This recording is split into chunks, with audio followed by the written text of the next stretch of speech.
Ooh.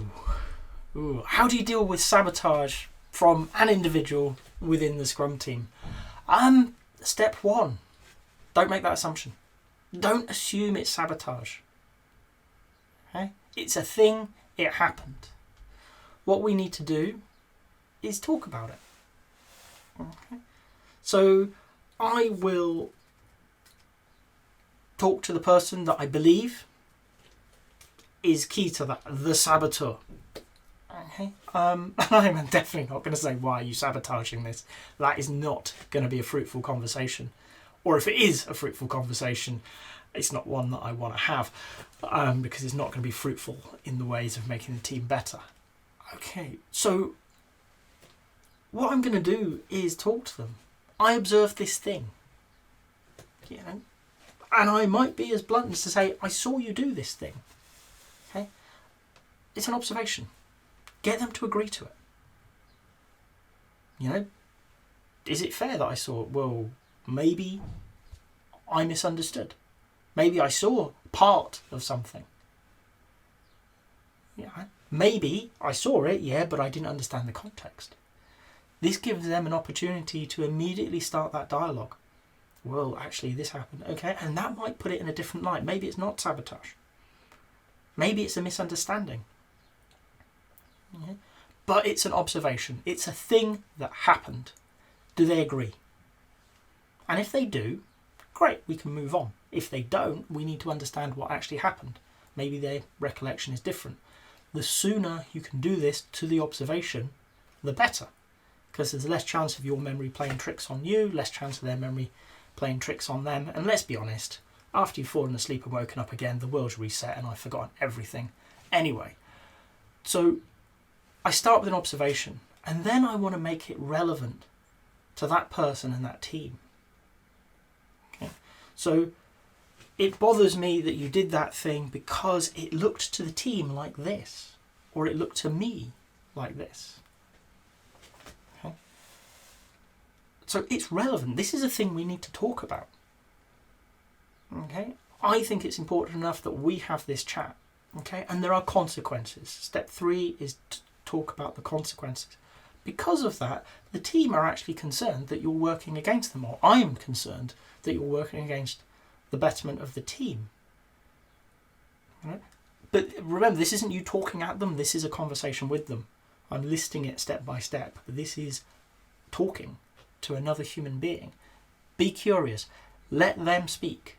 Give them all the time they need to explain whatever's going on in their mind, because maybe you've got it wrong. Maybe you've misunderstood. Okay? I close out with an action. This is a simple feedback tool called ORCA. Observation, relevance, consequence, action. Okay? What can we do to maybe shortcut that, or make it more transparent, or whatever a good answer is for that team? Okay? I come across very, very few people who are willingly sabotaging a team because they're making their own lives harder. Okay? I come across a lot of people who are doing things that are misunderstood by the team. Okay? I'll have that conversation one-on-one to start with. Very simple feedback model that I use to structure. And then from that, we may come up with an action.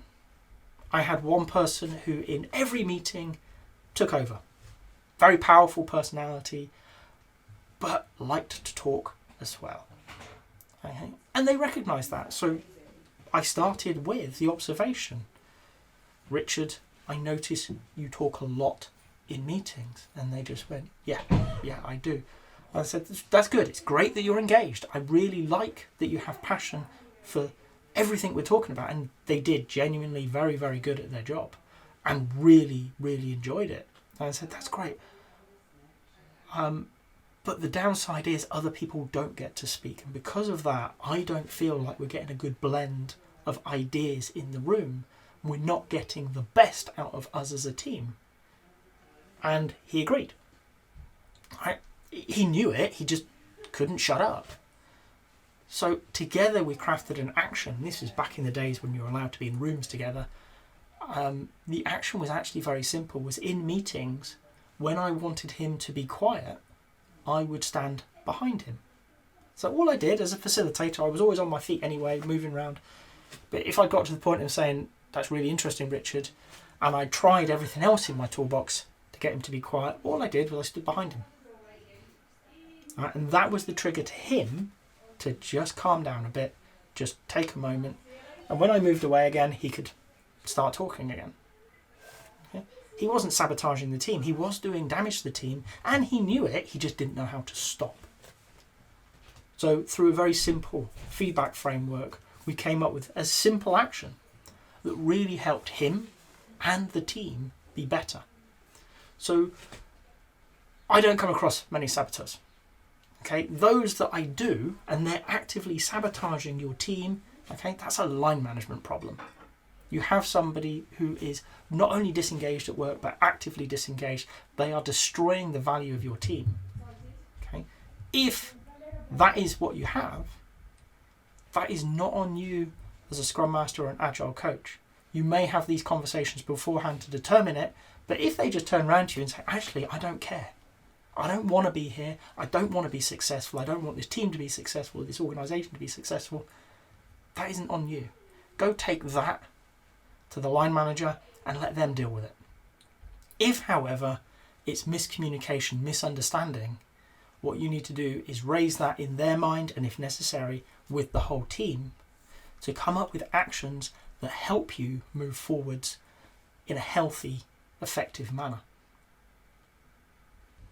If you've got to this point in the video, I hope you've enjoyed it. If so, a like would be appreciated. If you want to hear more from me, more answers to questions that maybe you've got in the Agile world, please subscribe to the channel.